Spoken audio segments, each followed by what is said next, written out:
Hola, qué bueno es poder estar conectados una vez más en medio de esta transmisión que semana tras semana celebramos desde esta congregación cristiana central de Santiago, República Dominicana.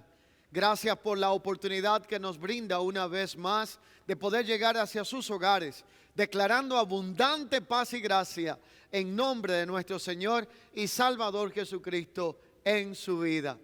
Y hoy quiero pedirles que nos acompañen en las Escrituras a una poderosa declaración que aparece en el libro de Génesis en su capítulo 41. Hoy vamos a estar hablando bajo la temática sabiduría y prudencia en días y tiempos de adversidad. Leemos la palabra del Señor. Y dice de la siguiente manera: se cumplieron así los 7 años de abundancia que hubo en la tierra de Egipto. Comenzaron a llegar los 7 años de hambre, como José había predicho, y hubo hambre en todos los países, pero en la tierra de Egipto había pan. Voy a repetir esto: hubo hambre en todos los países, pero en la tierra de Egipto había pan, en toda tierra de Egipto. Y el pueblo clamó por el pan al faraón. Y dijo el faraón a todos los egipcios: id a José y hagan lo que él os diga. Y cuando el hambre se extendió por todo el país, abrió José todos los graneros donde estaba el trigo y lo vendía a los egipcios, porque había crecido el hambre en la tierra de Egipto. Y todos los países venían a Egipto para comprar grano a José, porque en toda la tierra había crecido el hambre. Pero quiero reiterar esta declaración: cuando hubo hambre en todos los países, en la tierra de Egipto había pan. La causa principal es que por medio del consejo de Dios había alguien allí que tenía sabiduría y prudencia para tiempos de adversidad. En esta cuarta entrega de esta serie de enseñanzas, sabiduría y prudencia para tiempos de adversidad, nosotros hemos estado hablando desde semanas anteriores acerca de la declaración que se establece en los primeros versículos del capítulo 41 del libro de Génesis. Hoy la porción que nos toca estudiar en la palabra del Señor hace mención de manera muy específica de lo que sucedió en la tierra de Egipto en un tiempo de gran adversidad. Hemos estado hablando y usando como un ejemplo referencial la vida de un personaje llamado José. Este José del cual habla la palabra del Señor es una tipología del Cristo. Faltaría tiempo para hablar de todas las características de Cristo reflejadas en la vida de José. Pero si bien es cierto, la vida, el andar y todo lo que tiene que ver con las características que identificaron a este personaje que tuvo un liderazgo profético en un tiempo de adversidad como lo fue José, identifican a Cristo en todo lo que tiene que ver con la expresión de la naturaleza de este líder ejemplar. Cuando nosotros observamos las Escrituras, tenemos que resaltar algunos puntos muy importantes. Toda la porción de la palabra del Señor en el libro de Génesis habla de una temporada crucial que se vivió sobre toda la faz de la tierra. A esta temporada se le llamó el tiempo de las vacas flacas, porque como tal describe los primeros versículos del capítulo 41 de Génesis, la misma palabra de Dios resalta que la tendencia del ser humano es olvidar en los días de la escasez la bondad de los tiempos de abundancia. Faraón tiene un sueño, el sueño es reiterante por segunda ocasión. En la segunda ocasión, Faraón ve 7 vacas gordas y 7 vacas flacas. Faraón puede ver en esos 2 sueños 7 espigas fructíferas, 7 espigas secas. Y nadie interpreta el sueño hasta que José Dios lo señala y le hace llegar a Faraón por medio del copero la información de que uno que podía interpretar sus sueños estaba a disposición de descifrar lo que Dios le quería comunicar. Así que entonces Faraón lo envía a buscar. José interpreta que 7 años de abundancia serán los que precedirán a 7 años de gran escasez. José opera en 3 principios sumamente poderosos. El primero de este principio es que José da un consejo basado en la eterna palabra y sabiduría de Dios. El segundo principio que José usa para hablar con Faraón respecto a la realidad presente de su momento y los días venideros es que José traza una estrategia conforme al pensamiento divino. La estrategia consistía en algo secuencial al consejo. El consejo decía: busque a alguien sabio y prudente para que pueda manejar todos los recursos en tiempos de gran adversidad. La estrategia era: almacenen y ahorren en el tiempo de provisión y abundancia para que tengan sostenimiento en los días de escasez. Y lo tercero que hizo José es que trazó un plan de acción. El plan de acción precedía al consejo y a la estrategia, porque todo lo que tiene consejo y estrategia pero no tiene una ejecutoria se queda solamente en una teoría. Así que la realidad es que hubo gran provisión y la Escritura declara que mientras toda la tierra estaba pasando por momentos de hambruna, en Egipto había pan. La realidad planteada en la Escritura describe cómo la tierra vivió diferentes hambrunas desde el inicio, desde el libro de Génesis, hasta la realidad presente en Cristo Jesús. Hay por lo menos 7 hambres registradas de una manera puntual. La primera hambruna que registra el libro de Génesis es una en donde el personaje relevante en ella es el conocido padre de la fe, Abraham.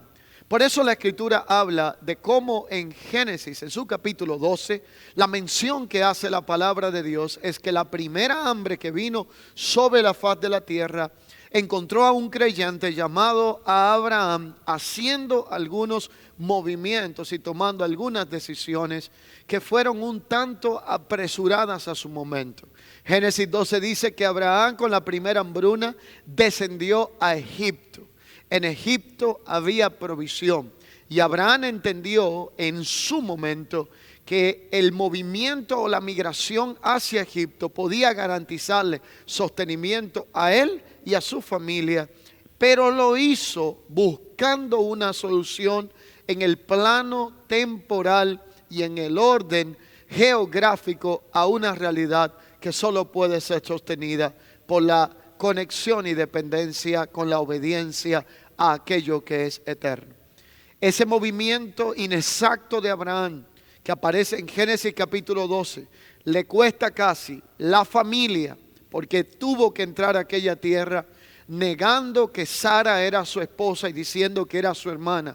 Al mentir, Faraón casi se allega a esta mujer y como consecuencia puso en riesgo su matrimonio, su destino profético y la descendencia conforme al propósito de Dios. Luego encontramos en las Escrituras cómo esta misma realidad repite y dice en Génesis capítulo 26 que vino una gran hambruna por segunda vez a la tierra. Esta gran hambruna ahora no era protagonizada por el creyente Abraham, sino por un descendiente directo suyo que se llamaba Isaac. Cuando encontramos esa declaración que hace la palabra de Dios, Isaac aparece en Génesis capítulo 26, en su verso 1 en adelante, en un lugar llamado Gerar. Gerar era el lugar que la Biblia identifica como el lugar del suelo duro, de la tierra seca, o del lugar en donde la dureza del suelo caracteriza el lugar. Por lo tanto, la segunda hambruna en la tierra la protagoniza Isaac, pero Isaac, aprendiendo de los errores de su padre Abraham, toma una decisión relevante. Isaac dice: yo no me voy a mover del lugar en donde estoy, porque Dios puede prosperar mi vida y puede hacer provisión en el lugar en donde habito. Así que entonces Isaac decide comenzar a operar en la creatividad, a abrir pozos que eran una de las fuentes de sostenimiento orgánico que existía en su momento y que de una forma u otra representaba estabilidad para la siembra, para saciar la sed y el agua como un elemento primordial en su momento. Pero algo aconteció un tanto interesante. En aquel tiempo donde Isaac cava pozos, no existían oficinas como la de los derechos intelectuales que hoy existen, oficinas nacionales de propiedad intelectual como la UNAPI, entre otros. Y entonces Isaac empezó a confrontar un problema, y es que cada vez que él descubría una nueva idea, cavaba un nuevo pozo y hacía un nuevo proyecto, alguien venía y se lo tomaba.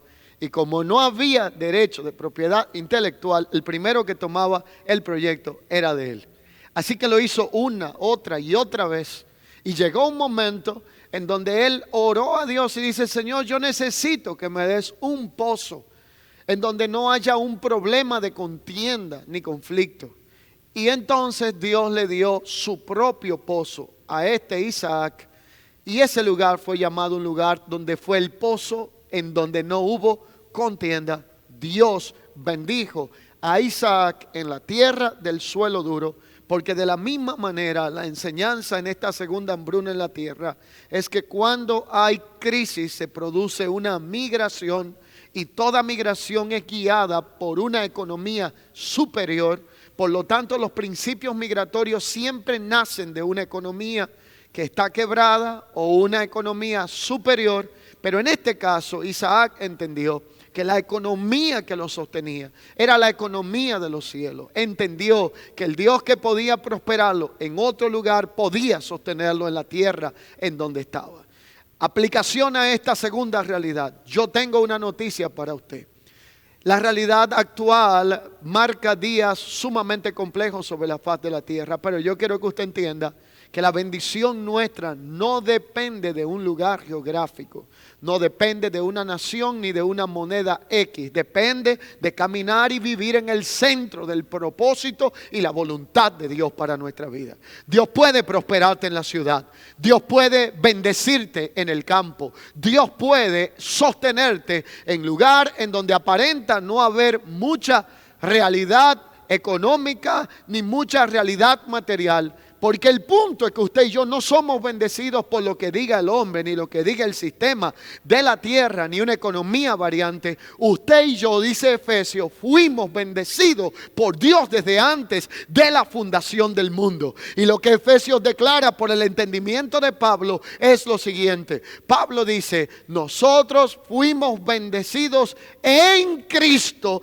desde antes de la fundación del mundo. Por lo tanto, la bendición suya y mía no depende de aspectos materiales, depende de lo que Dios dijo a favor de nuestra vida. Y la palabra bendición es la palabra eulogia, y esa palabra es la misma que en nuestro contexto se conoce por la palabra elogio. Por lo tanto, cuando dice que Dios nos bendijo desde antes de la fundación del mundo, habla de tres realidades. Número uno, rango y tiempo. Por lo tanto, esto no fue cuando el sistema llamado mundo había sido creado, sino antes de que todo este sistema de política, economía, regionalidad existiera. Dios ya estaba dando elogio y diciendo bien a favor de nuestra vida. Lo segundo es que Él nos bendijo desde los lugares celestiales. Y dice la Escritura que Él nos bendijo en Cristo Jesús. La segunda hambruna marca el propósito de Dios manifestado cuando nuestra vida mantiene un grado de obediencia delante de su presencia. La tercera hambruna que encontramos en el mismo libro de Génesis está en Génesis capítulo 41, verso 1 en adelante, y lo que hoy hemos estudiado.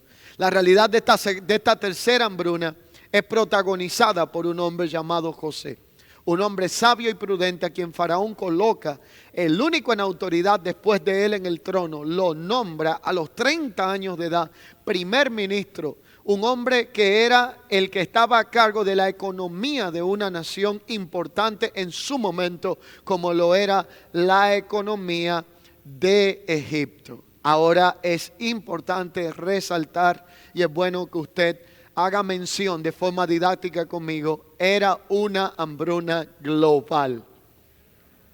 ¿Por qué quiero resaltar esta declaración? Porque en la Biblia hay que aprender a identificar las hambrunas regionales, locales y las hambrunas globales. Y el secreto de toda hambruna global es que cuando usted está en medio de una hambruna regional, usted puede tener una migración hacia un lugar donde encuentre sustento en el contexto territorial. Pero si es una hambruna global, ¿para dónde usted va? Si donde quiera que usted vaya, la cosa estará igual. Entonces el punto acá es que la solución a una crisis global no se encuentra en una migración no inteligente. La solución a una crisis global se encuentra en una migración inteligente, de la cual en un momento le quiero hablar. La cuarta hambruna que toca la tierra es una crisis que viene de manera más puntual 1150 años antes de Cristo, y viene en los tiempos de los jueces. Eso aparece en el libro de Ruth, en su capítulo 1, versículo 1. 1150 años antes de Cristo, aconteció que en los días que gobernaban los jueces, dice Ruth 1:1, que hubo una gran hambruna en la tierra. La cuarta realidad, la quinta realidad de una crisis de hambruna vino alrededor de 1000 años antes de Cristo, en los tiempos de David. Allí la Escritura declara específicamente en el segundo libro de Samuel, capítulo 21, versículo 1, que 3 años de hambre tuvo Israel y 3 años de una gran sequía y devastación hubo en la zona en donde David había establecido su reino, 1000 años antes de Cristo. La sexta realidad es la crisis de 875 años antes de Cristo, primer libro de Reyes 18:2. Quien en este caso la protagoniza es un hombre de Dios, que en este caso fue un profeta que la Escritura en primer libro de Reyes 18:2 identifica como Elías, quien va y se muestra acá. El hambre era grave en Samaria. La palabra de Elías era una palabra profética certera. Algunos de estos profetas tuvieron que confrontar burla, rechazo, pensar otros que ellos estaban en un estado de demencia. Hago mención de una experiencia en donde una gran crisis había tocado toda la región de Israel. Todos los asuntos de primera necesidad estaban por las nubes. Había una gran inflación. La economía iba de mal en peor. Un panorama muy cierto, muy parecido y certero al que vivimos en nuestra realidad actual. ¿Qué sucedió?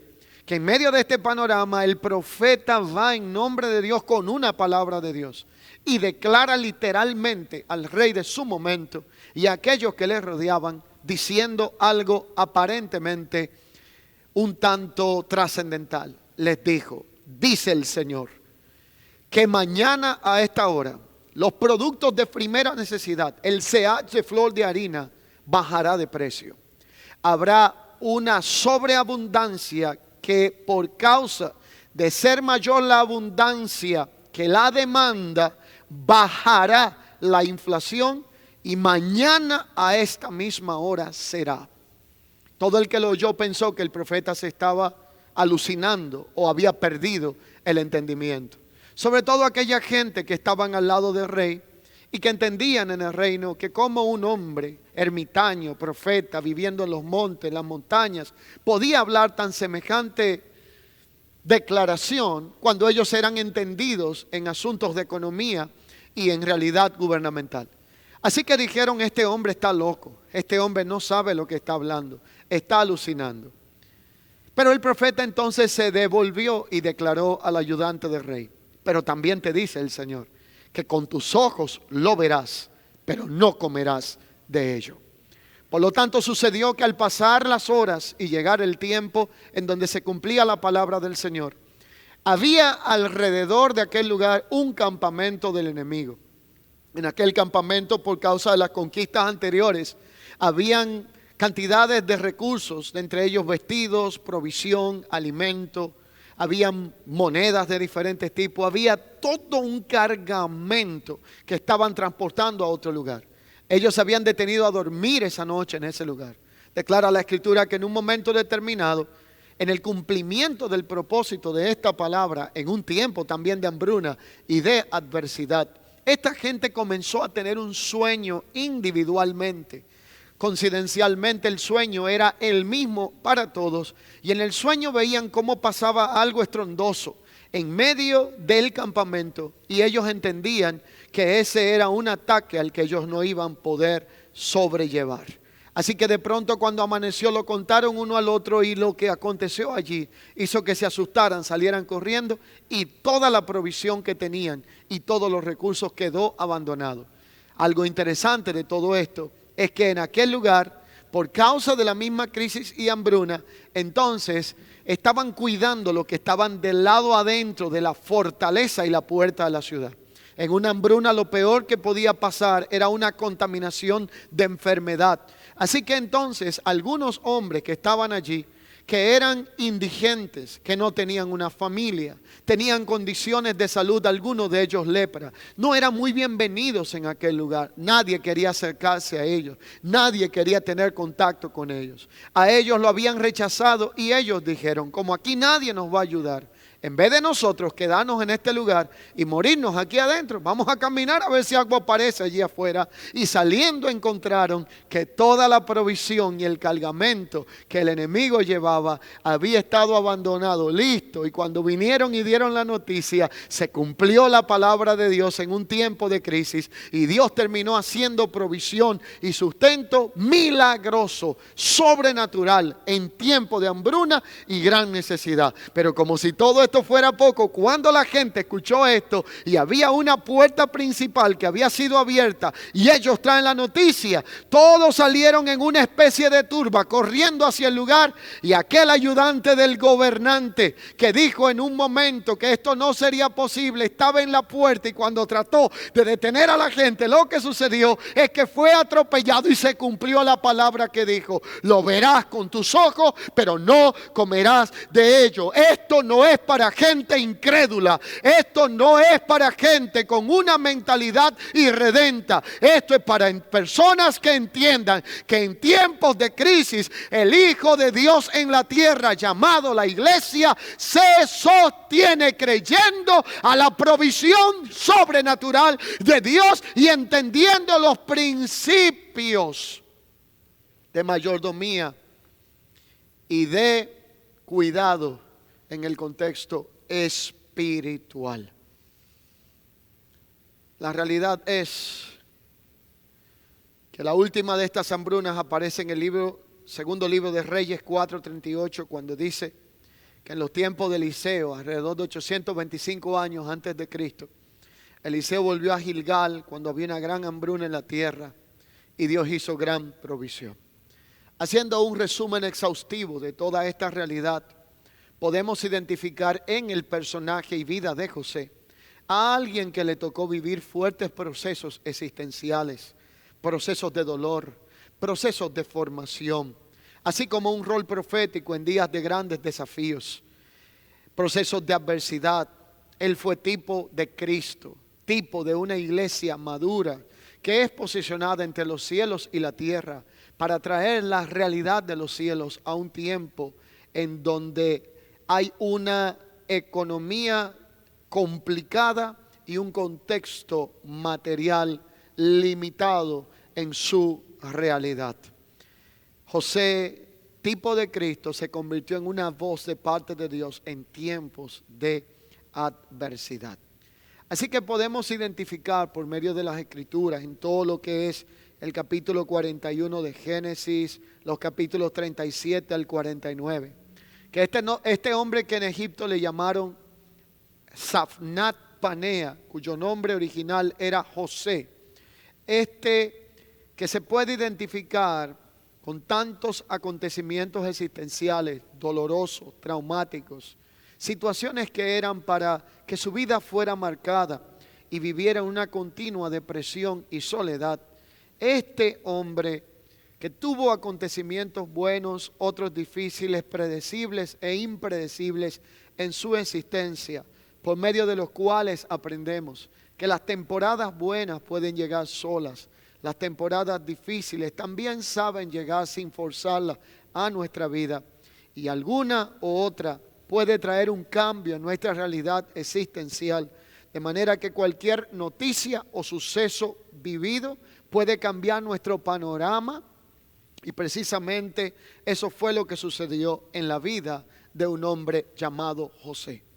Pero qué interesante es ver también que así como lo acontecido con José, también con Cristo, aquel de quien él fue tipo, en la vida de nosotros existe una realidad similar. ¿Quién pudo habernos dicho un año atrás para esta fecha que usted y yo íbamos a tener que soportar esta mascarilla un día entero?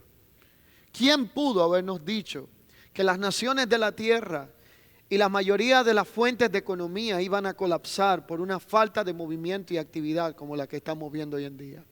¿Quién pudo habernos dicho que aquellos que de manera orgánica y espontánea abrazábamos, saludábamos y compartíamos con ellos, en la realidad presente ahora íbamos a estar limitados y no lo podríamos disfrutar?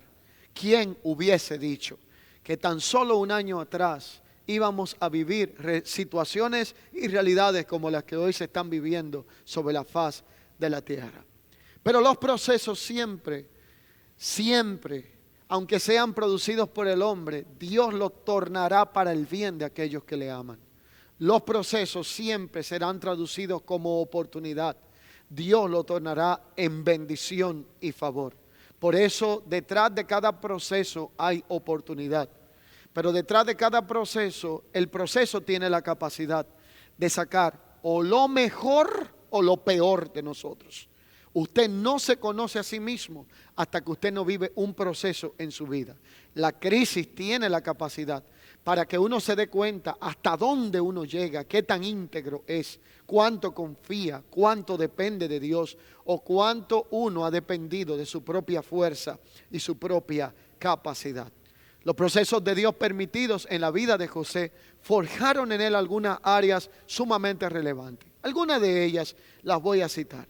En José los procesos de Dios forjaron su fe, su actitud, su integridad, su liderazgo, su carácter, su madurez, su confianza en Dios, su mayordomía y su dependencia absoluta y total en entender que Dios como Padre nuestro eterno que es, nunca descuidará ni abandonará a aquellos que Él ha llamado sus hijos. De hecho, hay tres características que identifican lo que es un padre.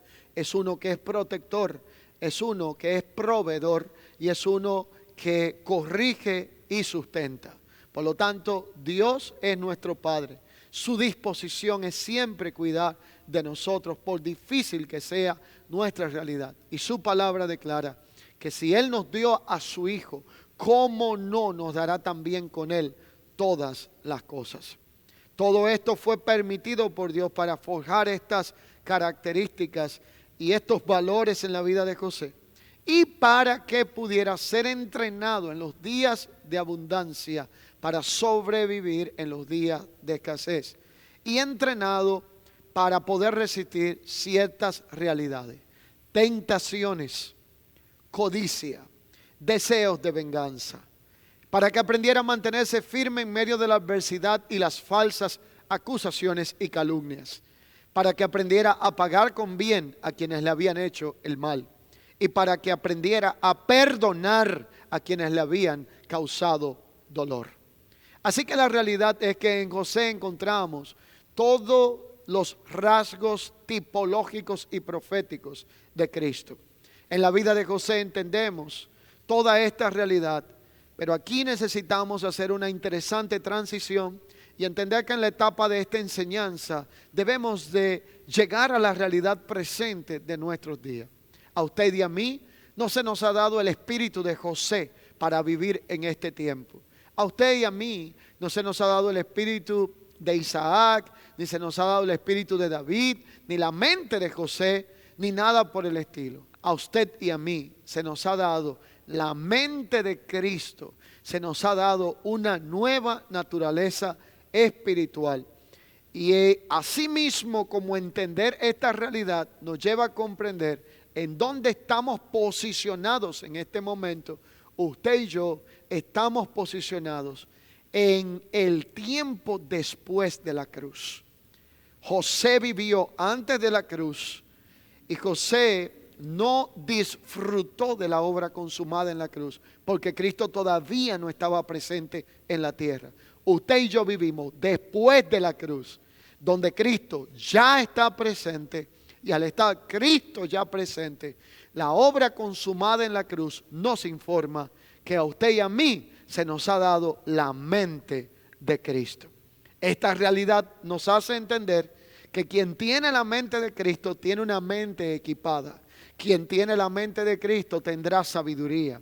Quien tiene la mente de Cristo tendrá prudencia. Quien tiene la mente de Cristo tendrá madurez. Quien tiene la mente de Cristo sabrá cómo gobernar los ambientes sin que los ambientes gobiernen su propia vida. Así que en medio de toda esta realidad es importante entender que teniendo la mente de Cristo hay un modelo a seguir y una naturaleza a expresar que se nos ha confiado por medio de la vida del Espíritu. Así como José desarrolló una estrategia que garantizó provisión en tiempo de abundancias, en tiempo de vacas gordas, sostuvo una nación. Esa misma realidad hoy nosotros vivimos de una forma similar. Crisis global en el tiempo presente. Días inciertos se aproximan. Para muchas personas no sabe ni siquiera expresar cómo terminará este año. Para otros, qué pensar del año que ni siquiera ha comenzado y produce un profundo preocupación y una profunda ansiedad por lo incierto de un panorama global. Así que en medio de todo esto, así como Dios sostuvo la nación de Egipto, Dios puede sostenernos a nosotros en el tiempo presente si estamos y confiamos en Cristo y tomando las medidas del lugar. La realidad de esa nueva naturaleza espiritual que por medio de la presencia del Espíritu Santo se nos ha concedido, nos informa a nosotros lo que somos y lo que tenemos en el Señor.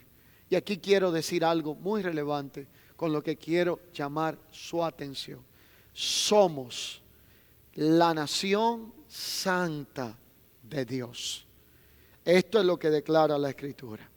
Sé que esto que estoy diciendo se ha convertido en algo que es tan común para nosotros que se puede identificar como una especie de jerga evangélica. Cantamos somos linaje escogido. Cantamos somos nación santa. Hemos escuchado cantidad de enseñanza de esto. Pero de ahí a la realidad vivencial, ¿qué tanto entendemos esto que declara la palabra del Señor? Que usted y yo somos nación santa de parte de Dios, informa algunas realidades. La primera de ellas que quiero resaltar es que si usted y yo somos nación santa, lo que usted y yo somos es que somos la nación de Dios dentro de una nación geográficamente hablando. Usted y yo somos una nación santa dentro de una nación viviendo llamado República Dominicana.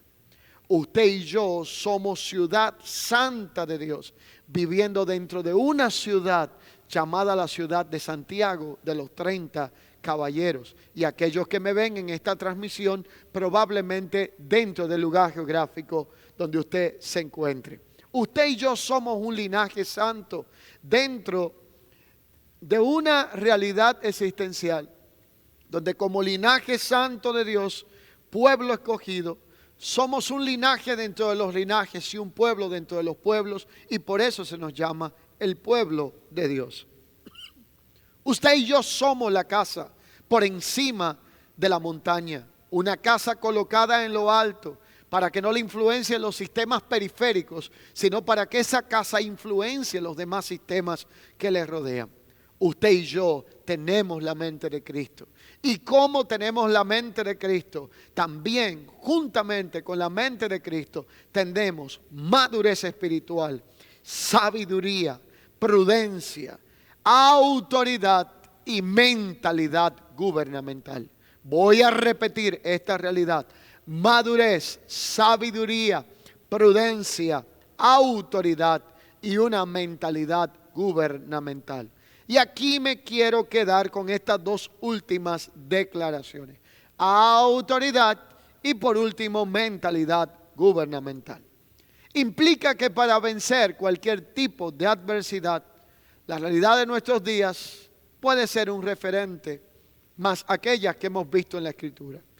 La realidad es que para nadie es difícil de comprender que vivimos días complicados sobre la faz de la tierra. Y aún así los días que vivimos no se comparan con los días que se avecinan. Tenemos que tener la cabeza en el cielo y los pies en la tierra. Este es un tiempo de caos, de gran tinieblas y adversidad. El hombre ha decidido llamar a lo malo bueno y a lo bueno malo. Los gobernantes de las naciones todos consultan unidos, buscando un consejo, y no lo encuentran. Nunca antes habíamos vivido tiempos de tanta incertidumbre en la faz de la tierra. Por eso ser sabios y prudentes en este momento que nos ha tocado vivir conforme a la naturaleza y la mente de Cristo, nos colocará en la posición correcta para vencer cualquier tipo de adversidad. Se hace necesario más que nunca hacer cambios necesarios e inteligentes en el tiempo presente para transicionar de todo lo carente de propósito y objetividad, y de esta manera, al transicionar, hacer una correcta migración espiritual. Pero así como expliqué hace un rato, toda migración es gobernada por un principio de economía. Nadie se mueve de una posición a otra, ni en lo natural ni lo espiritual, si no hay una economía que le garantiza mayor estabilidad. Las migraciones de las naciones se guían por economías. Por lo tanto, alguien se mueve y deja su país, su tierra, su parentela, su costumbre, su cultura y su comodidad, porque entiende que encontrará algo mejor en otro lugar. Lo mismo sucede con la migración espiritual. Cantidad de cosas tenemos que romper, a cantidad de cosas tenemos que morir. Costumbres, tradiciones, asuntos de religión y letanía espiritual. Así nací, esto fue lo que me enseñaron, esto fue lo que me dijeron. Yo fui esto desde que nací, pero nunca lo decidí, sino que eso fue lo que me informaron en la religión tradicional. Pero a todo esto hay que morir por causa de una realidad llamada economía espiritual. Así que conforme a esa realidad, en nuestros días es importante entender que los cambios y las transiciones necesarios para nuestro tiempo no están determinados por migraciones geográficas, sino por dos realidades que quisiera aplicar en esta hora. Una se llama transición y migración mental, y la segunda es una transición y migración espiritual. La migración espiritual involucra una migración mental, porque donde hay un cambio de naturaleza, habrá un cambio de mentalidad. Es imposible que alguien diga que tiene la naturaleza de Cristo y pase su vida comportándose peor que Adán. Es imposible que alguien diga que ande en la naturaleza de Cristo y pase su vida comportándose como cualquier mortal que vive sin Dios y sin esperanza en este mundo. Así que están las migraciones correctas y las incorrectas. La Biblia está llena de ejemplos de esto. Pero cuando hay una crisis global, donde quiera que vayamos nos encontraremos con el mismo problema. Esto no es asunto de geografía, esto es un asunto de cambio de paradigma y cambio de mentalidad. ¿Por qué un cambio de mentalidad? Porque usted puede estar donde esté la abundancia de todo y tener escasez mental y espiritual. Y puede estar donde no haya nada y tener abundancia espiritual y en el pensamiento que gobierna su realidad. Esto fue lo dicho por Pablo cuando declaró: yo siendo pobre voy enriqueciendo a muchos. Porque la verdadera riqueza del hombre no depende de los bienes que posee, sino del depósito de Dios en su vida. Se traduce a ideas, a creatividad, a todo lo que Dios ha dejado con una mente completa como lo es la mente de Cristo. Así que el punto de toda esta realidad se expresa por medio de dos declaraciones contundentes que el mismo Jesús hace en las Escrituras. Y esto cito antes de concluir y terminar. Mateo capítulo 28, versículo 17. Jesús dice aquí: porque toda potestad me es dada en el cielo y en la tierra. Pero luego Efesios 1, 22 declara: y sometió todas las cosas debajo de sus pies y lo dio por cabeza sobre todas las cosas a la iglesia. Y luego Efesios capítulo 2 versículo 6 dice: y juntamente con él nos hizo resucitar y al mismo tiempo nos hizo sentar en los lugares celestiales con Cristo. Estas tres declaraciones comunican una verdad trascendental. Jesús dice: porque toda potestad me es dada en los cielos y en la tierra. Y cuando Jesús hace esta declaración trascendental, lo que Él está diciendo es que Él tiene una autoridad tan eterna como Dios mismo. Su autoridad se basa en su trono. Su autoridad es ilimitada. Su autoridad es una autoridad que Él puede manifestar en el momento que Él quiere, cuando Él quiere, con quien Él quiere y sin tener que pedirle permiso a ningún hombre en la tierra. Pero esa autoridad eterna que radica en Él ha sido delegada y por eso tenemos dos esferas de autoridad. Una autoridad ilimitada en Él y la otra una autoridad delegada a su iglesia, a la cual le ha dado autoridad y potestad para que pueda operar en una mentalidad gubernamental. Y esa mentalidad gubernamental no tiene que ver ni con política ni con asuntos de gobierno de esta tierra. Esa mentalidad gubernamental tiene que ver con una mentalidad equipada con la mente de Cristo que puede gobernar los ambientes, la circunstancia, la adversidad y no es gobernado por ella. Es una mentalidad que vive por encima de la depresión. Es una mentalidad que vive por encima de la angustia. Es una mentalidad que vive por encima de la queja, de la murmuración y de todo lo que tiene que ver con este ambiente irredento temporal. Es la mentalidad que ha sido configurada para que habite en nosotros, en donde habita Cristo como hijos de Dios. Usted y yo no estamos llamados a hablar lo que otros hablan.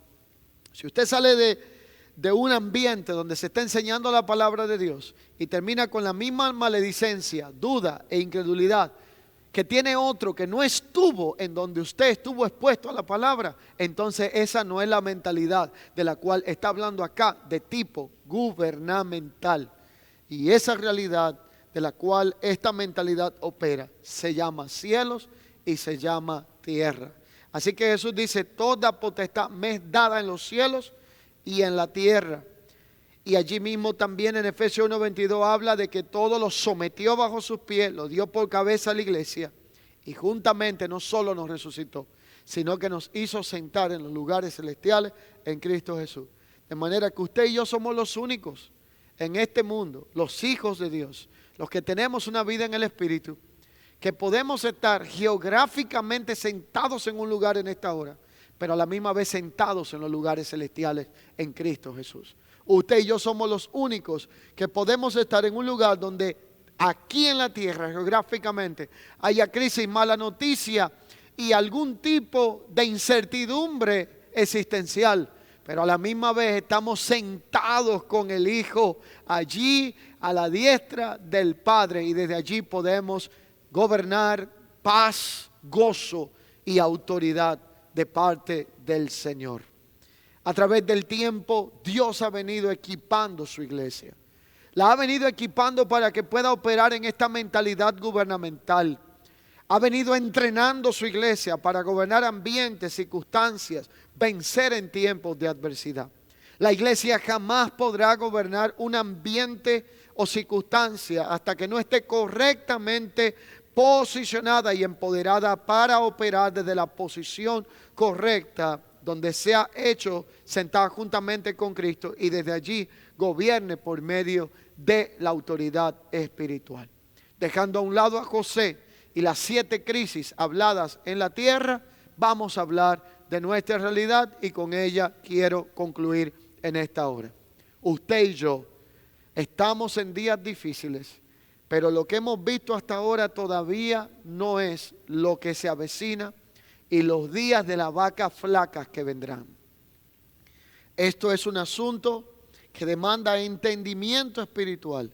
Sé que Dios es proveedor, sé que Dios nos guardará, sé que Dios nos sustentará. Pero para nadie es un secreto que necesitamos sabiduría y prudencia para días de gran adversidad. Pero usted y yo saldremos victoriosos de esta realidad. La iglesia triunfará.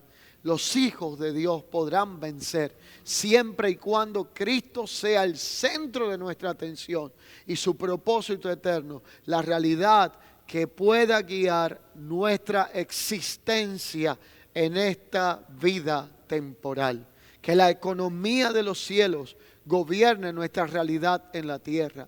Que el propósito eterno de Dios siga gobernando nuestro pensamiento, transicionando nuestra mentalidad. Que podamos entrar en correctas migraciones espirituales para que podamos ver manifestada la provisión de Dios, el sustento de Dios, y que en el día malo y difícil la escasez no nos olvide la bondad de Dios en el tiempo de la abundancia. No nos desconecte del propósito y no nos deje con un profundo vacío existencial.